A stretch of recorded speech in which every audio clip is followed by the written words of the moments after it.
Greetings and welcome aboard to the Heavy Metal Truckers. We are your hosts. I am Pincushion and this is Doppler. And in this episode, we are taking a look at the latest Behemoth single that coincidentally, the day they released a single, they released the album as well, which was yesterday. So, we will be doing, or at least probably filming the album review. I'm going to be on the safe side and say maybe in a couple weeks. It could be next weekend, but I don't know because I got a lot of stuff going on my side probably, so it might be a couple weeks before we can get to that. But it will be coming. You just got to be patient.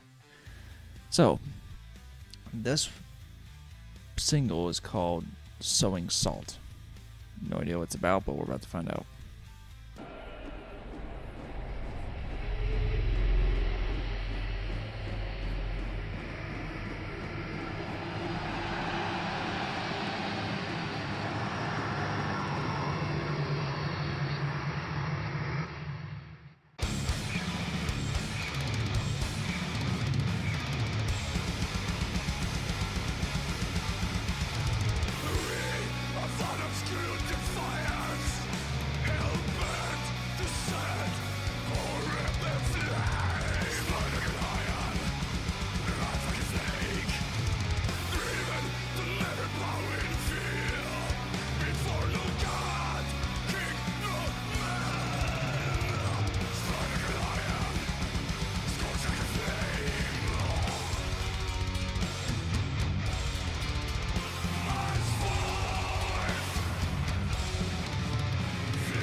Your thoughts? So, the first half of the song was just, it was okay. As it went on, it improved for me. I don't know if it just grew on me or what, but it did improve. I really liked, especially towards the end there. I don't know if it happened earlier and I just missed it, but towards the end there, the way they were doing the music, it made it sound like a march almost. Yeah, they they began doing it about halfway, about 2/3 of the way maybe through. Yeah, something like that. That was cool. And yeah, that was cool. And then vocally, it got better for me towards the end. I don't know. It just, like I said, could be because I got used to it, or maybe he changed the way he was doing it. I would have to go back and listen to it again to see. But overall, I didn't enjoy it as much as I did the last song, which I can't remember the name of.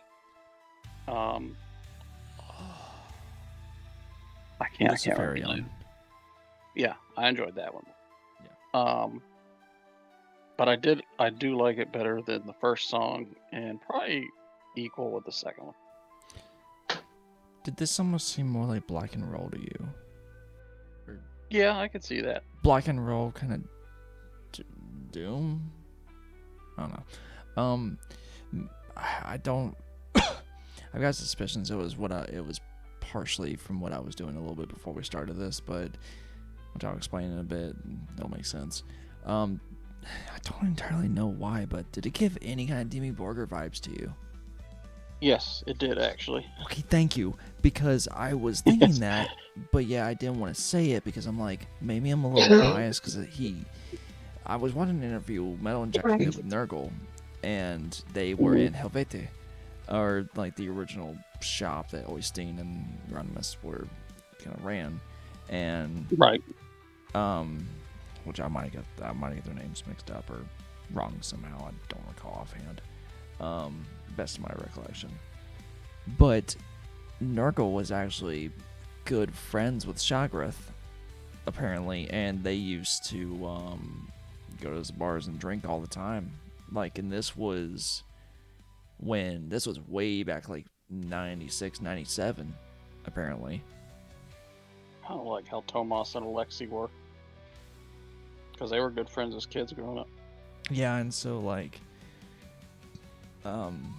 apparently Shagrath and Nurgle would like catch trains together, like just sneak on board and just get rides and sleep on trains while traveling in Poland or wherever, Norway, that area. But with him having said that, I'm like, it's just a biased perspective that I'm getting. Hopefully not, but yeah, like it had a demo. And this song did, yeah. I don't think I would say that as much for some of the others that we listened to, but this one, yeah, it's just straight more like raw or black metal. But this one had almost an epic or not a symphonic. It didn't have a symphonic aspect, but it kind of had this epic to it, which I think is partially what makes me think of Demu whenever I say that. Could be. This is also like it. There was a lot of this, especially in the beginning, compared to the other singles we've heard from Behemoth so far. This sounded a lot like what I would have probably heard on I Loved You at Your Darkest, which was 2 albums ago, or 3 albums ago now at this point. Right. It seemed like something that could have come off that album, even though, yes, this still has its own personality to it, which Nurgle has stated. He tries to make everything not a twin. But, of course, creatively writing, once you've been doing this for 35 years, something is going to have essence of another thing. Yeah. It's bound to happen. But overall, I was very impressed by this. It's not like really necessarily black metal. It's not like Black and Death. It's just it's own thing within the black metal realm, and Nurgle has in recent years, I feel like, become very not trying. Well, granted, he never was to begin with, but it's just like he's more so like not caring about what label they're under. They're just like, let's do what sounds good to us, and what we enjoy, and if it rides along this kind of genre, sub-genre, whatever the case may be, and so be it. Right. But yeah, I've really enjoyed this. And this might be more of, I would almost want to say an album filler, but Nurgle even stated this album's only going to be like 45 minutes long and only have 8 tracks in it, because he liked the idea of going back to the old school way of vinyl and having just a side A, side B, 4 tracks each. And he Right. even was saying, like, there's almost no point in making over an hour long albums anymore whenever people don't even have the intentions to make over 15 seconds of a video on their phone. So he's like, Sad but true. sad but true, but it's just like there's no point unless it comes to it or we desire to get into a particular track. There's no point in trying to make them so particularly long. Just do what you feel is necessary, punch it, get it done, move on. Yep. Which I think every artist needs to do, not just the professional one, like not just professional, but especially amateurs as well. And you'll hear amateurs all the time going, but Pink Floyd has this. Well, Pink Floyd made a fucking name for themselves. Right. And so, like, and they were able to have the writing skill to be able to write that and not feel like necessarily that it dragged on. Most people don't actually have that. So it's like, Most artists don't. yeah, so it's like, see what you can do, 2.5, 4 minutes at most, and then go about your day. Or move on. Like, don't drag it out if it doesn't need to be. But, yeah, I did enjoy it.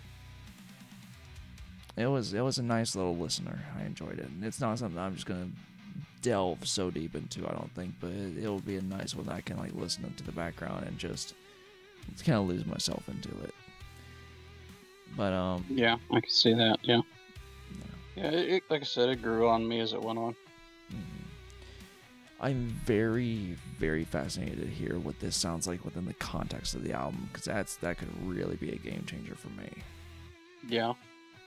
I agree. I wonder, I could see it being smack in the middle or at the end. I think I could see it being like the 3rd track from the end. Possibly, depending what the last 2 are. Yeah. But anyway, I think we pretty much have everything down.